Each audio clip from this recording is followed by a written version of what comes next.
नेपाली जनताले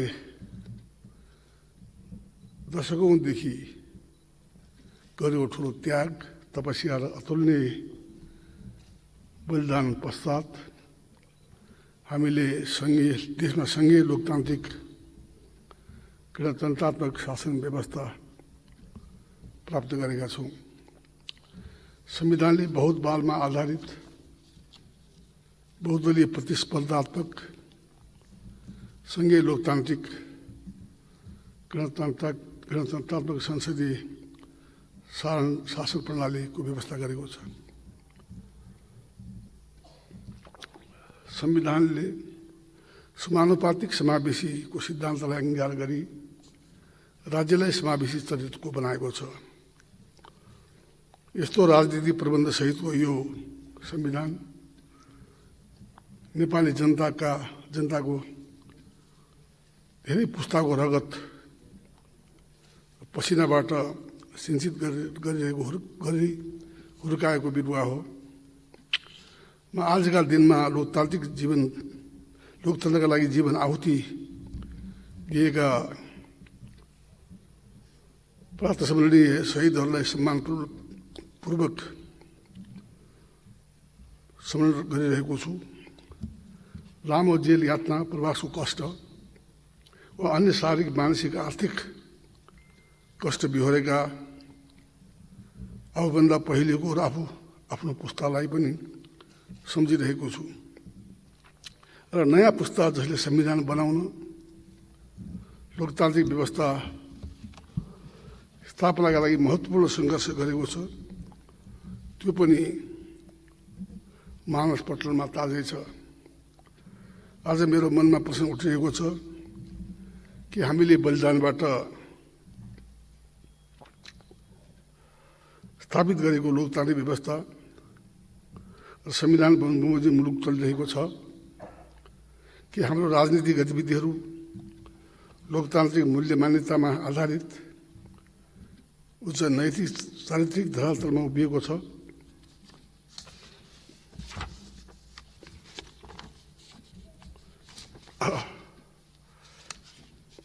के देश नेपाली जनताको हितका लागि केन्द्रित छ? क्या आज सरकार सञ्चालनको जिम्मा लिएकाहरूबाट संघीय लोकतान्त्रिक गणतन्त्र र संविधान सुरक्षित छ? वर्तमानमा उठेका यी प्रश्नबाट हामी भाग्न सक्दैनौँ। इतिहासले पनि भोलि यी प्रश्नको जवाब खोजिरहेको छ। संविधान निर्माण भइसकेपछि को पहिलो संसदीय निर्वाचनमा तत्काल नेकपा एमाले र नेकपा माओवादीको गठबन्धनले झन्डै 2/3 मत प्राप्त गरेर यो सरकार गठन भएको हो। आज 3 वर्ष माननीय प्रधानमन्त्री प्रतिसभा विश्वास मत लिनका लागि आउनु परेको छ। यसको लागि को जिम्मेदार छ?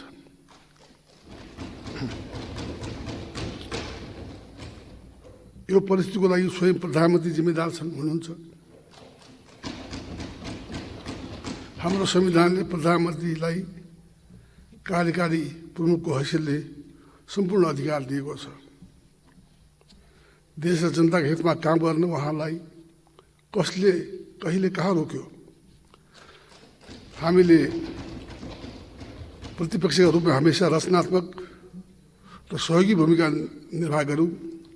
त्यसलाई हामी आलोचित पनि भयौँ। आफू कार्यकारी प्रमुख प्रधानमन्त्री हुने अनि अरूमाथि दोष थोपर्ने,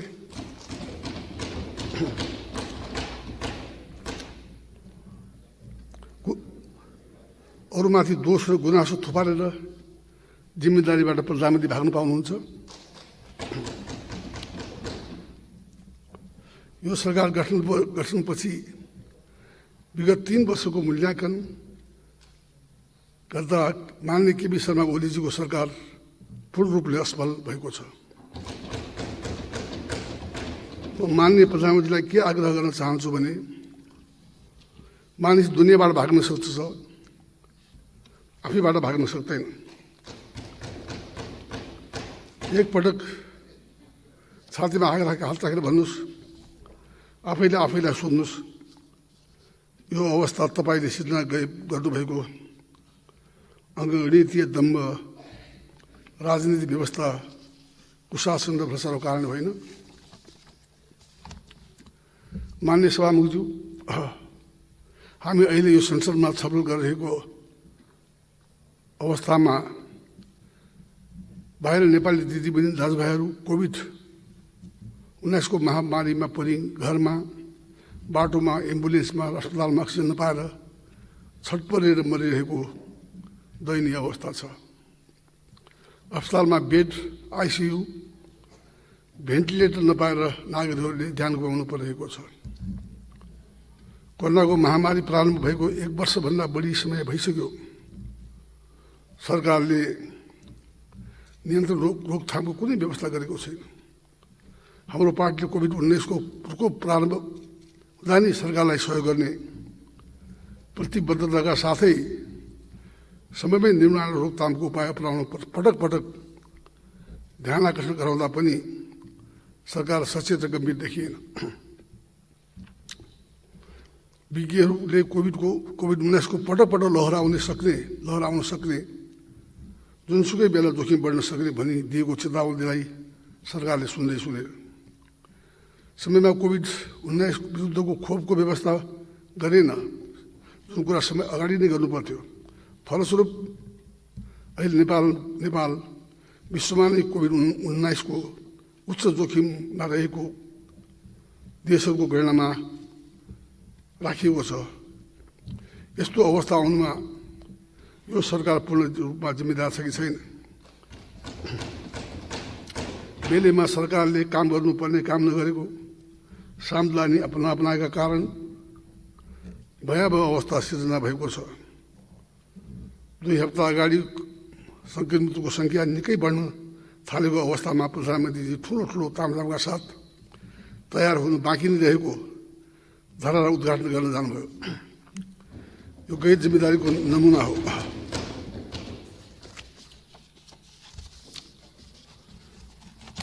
अहिलेसम्म थोरै मानिसलाई मात्र खोप दिन सकिएको छ।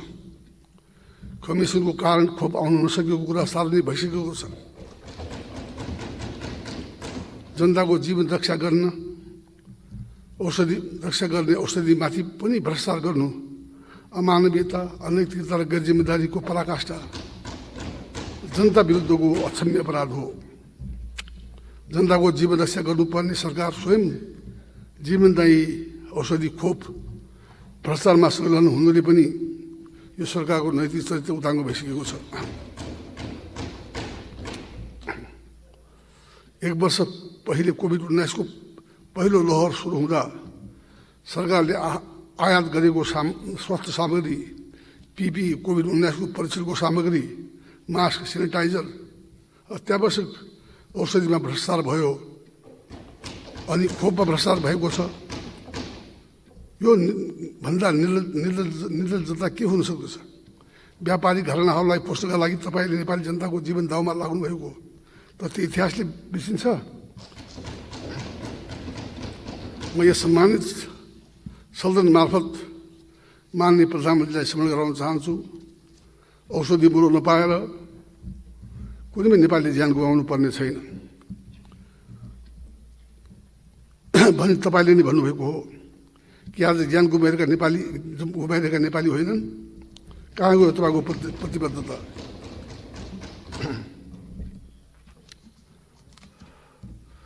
आफ्ना जनताका लागि अक्सिजनको व्यवस्थासम्म गर्न नसक्ने, अक्सिजन बेड, आइसियु, भेन्टिलेटर र अस्पतालको अभावमा जनता मरिरहँदा टुलटुल हेरी बस्ने निरीह प्रधानमन्त्रीले भाषणमा आत्मरति र आत्मप्रशंसा गर्नु विडम्बना बाहेक के हुन सक्छ?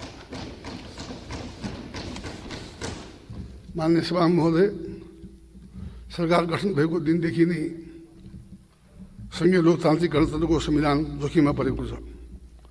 सरकार गठनसँगै संविधान भत्काउने काम सुरु भयो। प्रतिनिधि सभा सदस्यको शपथ ग्रहण नगरिकनै कुनै मान्य सदस्यले यो सभा र समितिको स्वाभाविक काम कारबाहीमा भाग लिन नपाउने व्यवस्था संविधानले गरेको छ। तर माननीय प्रधानमन्त्रीजीले प्रतिनिधि सभाको सदस्यको सफल नलिई प्रधानमन्त्री नियुक्त हुनुभएको हो।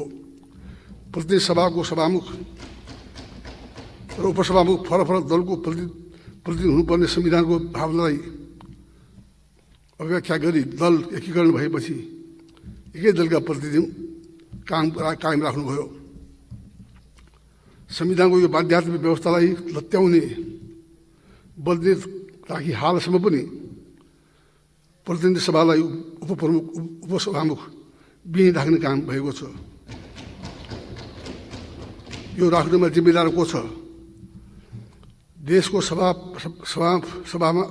प्रदेश सभामा पनि सभामुख र उपसभामुख फरक दलबाट हुनुपर्ने संवैधानिक व्यवस्थालाई ठाडै इन्कार गर्ने काम भएको छ। उहाँले असंवैधानिक र लोकतान्त्रिक तवरले प्रतिनिधि सभाको विघटन गर्नुभयो।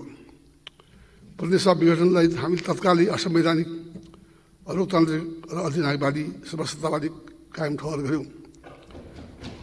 देशका क्रियाशील अधिकांश दलहरूको धारणा समान रह्यो। सर्वोच्च अदालतले प्रतिनिधि सभाको विघटन संविधान प्रतिकूल भएको हुँदा पुनर्स्थापना हुने ठहर गर्यो। प्रतिनिधि सभा पुनर्स्थापना हुने सर्वोच्च अदालतको फैसलापछि नैतिकताको आधारमा राजीनामा गर्नुपर्ने प्रधानमन्त्रीले त्यो पनि आवश्यक देख्नु भएन। विगत 3 वर्षमा संविधानको भावनालाई निस्तेज गर्ने, संसदीय मूल्य र मान्यतालाई समाप्त गर्ने लोकतान्त्रिक विधि र पद्धतिलाई कुलसित पार्ने प्रशस्त कामहरू भएका छन्। अधिकारको विकेन्द्रीकरण संहिताको मूल मर्म हो, तर प्रधानमन्त्रीजीले प्रारम्भदेखि नै अधिकारको विकेन्द्रीकरणमा लाग्नुभयो। राज्यको महत्त्वपूर्ण निकाय वा सरकारका विभागहरू आफू मार्फत राख्ने अभिरुचि जाग्यो। हुकुमी शैलीमा शासन चलाउने कार्य भयो। संविधानको भावना विपरीत संविधानका मूल संरचनाहरूलाई नै भत्काउने, संसदीय मूल्य र मान्यतालाई विद्युत पद्धतिलाई कमजोर पार्ने गरी सङ्घीय सांसदलाई छलेर अध्यादेश मार्फत शासन गर्ने स्थिति देखा पर्यो। संवैधानिक परिषद सम्बन्धी संविधानको विशेष व्यवस्थालाई खण्डित गर्दै संसद बाहिर नगरी, संसदको व्यवस्था नगरी संवैधानिक परिषद काम कर्तव्य र अधिकार कार्यविधि सम्बन्धी ऐनलाई अध्यादेश मार्फत पटक पटक संशोधन गरी संवैधानिक परिषदको मर्यादा गरिमा र समाप्त गर्ने कार्यक्षेत्र सङ्कुचित गर्ने, संवैधानिक परिषद आफू अनुकूल नियुक्त गर्ने प्रबन्ध गरियो। यस्ता धेरै अध्यादेश जारी भए जसको हामीले प्रतिवाद गरेका छौँ। बहुदलीय व्यवस्थामा दलहरूलाई विभाजित गरी कमजोर गर्ने प्रयत्न भए। सांसद अपहरण गर्ने जस्ता घटनाहरू सुनिए। संसदको अधिवेशन आह्वान र अन्त्य गर्ने सम्बन्धमा संविधानले विशिष्ट व्यवस्था गरेको छ। यसको राष्ट्रिय अन्तर्राष्ट्रिय परम्परा पनि छन् जुन संसदीय व्यवस्थामा अनुकरणीय हुन्छन्। सरकारबाट मान्य सभामुखलाई जानकारी समेत नहुने गरी संसद अधिवेशनको अन्त्य गर्ने काम भयो। त्यसैले वर्तमान सरकार र संविधान संसदीय मान्यताप्रति प्रतिबद्ध नभएको स्पष्ट छ। संविधान बमोजिम, अत्यन्त मर्यादित, गरिमामय, निष्पक्ष रहनुपर्ने, संविधानको मर्म भावना अनुरूप कार्य सम्पादन गर्नुपर्ने महत्त्वपूर्ण पद र संस्थालाई दुरुपयोग गरी तिनको महत्त्व र गरिमा कम गरी वर्तमान राजनीतिक व्यवस्थालाई नै कमजोर गर्ने गतिविधिहरू भए। यी घटनाहरूमा प्रधानमन्त्रीमा संविधानमा मनै हुँ बरु संविधानभन्दा माथि हुँ भन्ने दम्भ विकसित भएको प्रमाणित भएको छ।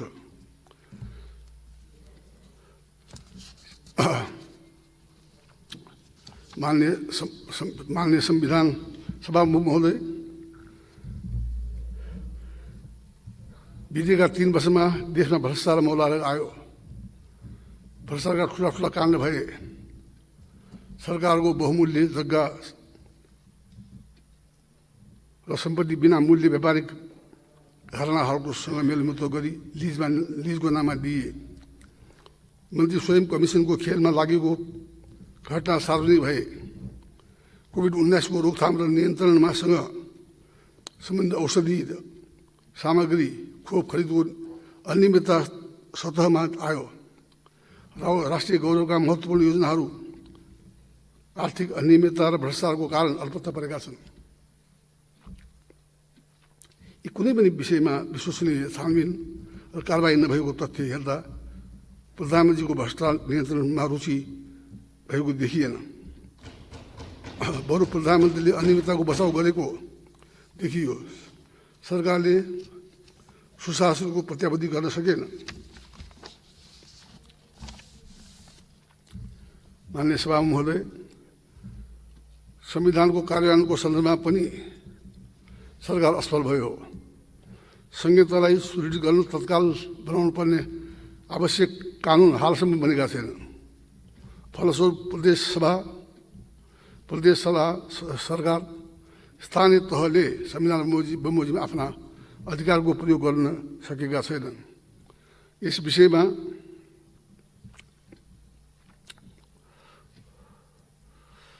यस बीचमा बनेका कतिपय कानुन र सङ्घीय संसदमा विचाराधीन विधेयक सङ्घीय लोकतान्त्रिक भावना विपरीत छन्। मौलिक हकको सही कारणका लागि गर्नुपर्ने कानुनी व्यवस्थापन फितलो रह्यो। नागरिकको मौलिक हक र स्वतन्त्रता कुण्ठित गर्ने गरी विधेयक प्रस्तावित गरिए। सूचनाको हक, प्रेस स्वतन्त्रतालाई कमजोर गर्ने प्रयास भए। नागरिकको सांस्कृतिक हक समाप्त गर्ने प्रयत्न भयो। शान्ति प्रक्रियाका बाँकी काम अल्पत्ता परेका छन्। नेपाली काङ्ग्रेसको दबाव र सक्रियतामा आयोग गठन भए तापनि कानुनको अभाव र सरकारबाट हुनुपर्ने अन्य आवश्यक सहयोग समन्वय हुन नसकेको कारण आयोगको काम अगाडि बढेको छैन। आम जनतामा सरकार हुनुको अनुभूतिसम्म गरेका छैनन्। म प्रधानमन्त्रीलाई सोध्न चाहन्छु, तपाईँले चुनावका गरेका बाचा पछि पटक पटकका भाषण सम्झना छ। रेल यात्राको तथाकथित कथा, पानी जहाजको सफर, घर घरमा ग्यासको पाइप, कोही भोकै बस्नु पर्दैन, भोकले कोही मर्दैन, सडक बालक हुने छैनन्, भिख माग्ने मानिस भेटिने छैनन्, कसैले रोजगारीका लागि विदेश जानु पर्दैन भन्ने उक्तिहरू कहाँ गए? यी सब कुरा देशमा विकास निर्माणको अवस्था दयनीय छ। प्रधानमन्त्रीलाई मैले पुँजीगत खर्च कमजोर अवस्थाबारे बताउनु पर्दैन होला। सभामुख महोदय, यो सरकारको गठनपछि देशमा शान्ति सुरक्षाको अवस्था खस्किँदै गएको छ। महिला बलात्कारको घटना बढ्दै गएका छन्। अन्य अपराधिक घटनामाथि पनि वृद्धि भइरहेको छ। सरकार अपराधीलाई कानुनको दायरामा ल्याउन अत्यन्त असफल रह्यो। फलस्वरूप अपराधीको मनोबल बढ्दै थप अपराध हुन थाले। अबोल बालिका निर्मला पन्तको बलात्कार र हत्याका अपराधी पक्राउ अहिलेसम्म परेका छैनन्। यो त एक प्रतिनिधिमूलक घटना हो। देशभरि यस्ता धेरै घटना भएका छन्। महिला बालबालिकाका बालबालिकाहरू सबैभन्दा बढी अधिष्ठित छन्। देशमा दन्तहीनताको अवस्था विद्यमान छ। देशका नागरिक, प्रशासन, सुरक्षा निकाय, संवैधानिक निकायहरू सर्वत्र राजनीतिक दबाव र त्रासमा काम गरेका छन्। सरकारले अधिनायकवाद र सर्वसत्तावादको अभ्यास गरेको आम जनताको जीवनयापन कष्टकर भइरहेको छ। खाद्य पदार्थमा मिसावट, कालाबजारी, कृत्रिम अभाव, खाद्य सामग्री र अन्य दैनिक उपभोग्य वस्तुहरूको मूल्य वृद्धिका कारण जनता कष्टमा छन्। अहिले देशमा आम हत्याका घटना भइरहेको छन्। आम मानिस अभाव, चिन्ता र निराशामा छन्। यस्तो बेलामा सरकार जनताको अभिभावक बन्न सकिरहेको छैन। सभामुख महोदय, राष्ट्रिय स्तरमा देशको सम्मान र स्वाभिमान कमजोर भएको छ। मित्र राष्ट्रहरूसँग सन्तुलित सम्बन्ध कायम हुन सकेको छैन। कोभिड-19 को भयावह अवस्थामा अन्तर्राष्ट्रिय सङ्घ संस्था मित्र राष्ट्रबाट कोभिड-19 को रोकथाम र नियन्त्रण गर्न नेपाली नागरिकलाई कोभिडबाट बचाउन आवश्यक सामग्री, औषधि, खोप लगायत प्राप्त हुन सक्ने सहयोग पनि सरकारले लिन सकेको छैन। यसरी सहयोग लिनुपर्ने बेलामा प्रधानमन्त्रीले सञ्चार माध्यमबाट नेपालमा कोरोना नियन्त्रण भइसकेको अभिव्यक्ति दिएर अन्तर्राष्ट्रिय समुदायलाई समेत गुमराह गर्नुभएको छ। नेपाली जनताका कारण नेपालमा कोभिड-19 बढेको भनी मान्ने प्रधानमन्त्रीले आफ्नो कमजोरीलाई ढाकछोप गर्न काम गर्नुभएको छ। राष्ट्रको कूटनीतिक क्षमता अत्यधिक कमजोर भएको छ। मित्र राष्ट्रहरूसँग विगतमा भएका सहमति सम्झौताको कार्यान्वयन नभएको आरोप देशको विश्वस्तरमा ह्रास आएको छ। अन्त्यमा नेपाली जनताले विगत निर्वाचनमा स्पष्ट बहुमत दिएको सरकार प्रमुख प्रधानमन्त्री माननीय केपी शर्मा ओलीजीले जनता सामु वाचा बिर्सिएको, देश र जनताको हितमा काम गर्न नसकेको, अधिनायकवादी सर्वसत्तावादी चरित्र प्रदर्शन गरेको, सुशासनको प्रत्याभूति दिन नसकेको, देशको स्वाभिमान, मर्यादा र गरिमा बिर्साउन सकेको, कोभिड-19 को रोकथाम र नियन्त्रणमा सर्वदा असफल भएको, शान्ति सुरक्षा काम गर्न नसकेको, संविधान विधि र पद्धतिलाई नै समाप्त गरी सङ्घीय लोकतान्त्रिक गणतान्त्रिक व्यवस्थालाई नै आँच पुग्ने कार्य भइरहेको हुँदा अहिले मुलुक जटिल अवस्थामा पुगेको छ। प्रधानमन्त्रीले आफैले उत्पन्न गरेको समस्याका कारण विश्वासको मत माग्नुपर्ने अवस्था आइपुगेको छ। नेपाली काङ्ग्रेस माननीय प्रधानमन्त्री राख्नुभएको विश्वासको मत प्रस्तावको विपक्षमा मतदान गर्ने जानकारी गराउन चाहन्छु। विपक्षमा भने विश्वासको मत विपक्षमा, साथै प्रतिनिधि सभाको उपस्थित सबै राजनीतिक दल र मान्य सदस्यलाई प्रमुख प्रतिपक्षी दलको नेताको हैसियतले प्रधानमन्त्री राख्नुभएको विश्वासको मतको प्रस्तावको विपक्षमा मत दिनुहुन आह्वान गर्दछु। माननीय प्रधानमन्त्रीले विश्वासको मत प्राप्त गर्न नसक्ने अवस्था छ, तसर्थ नेपालको संविधानको धारा 76(2) बमोजिम अर्को सरकार गठन गर्दा प्रक्रिया अगाडि बढ्नुपर्छ भन्ने नेपाली काङ्ग्रेसको धारणा छ।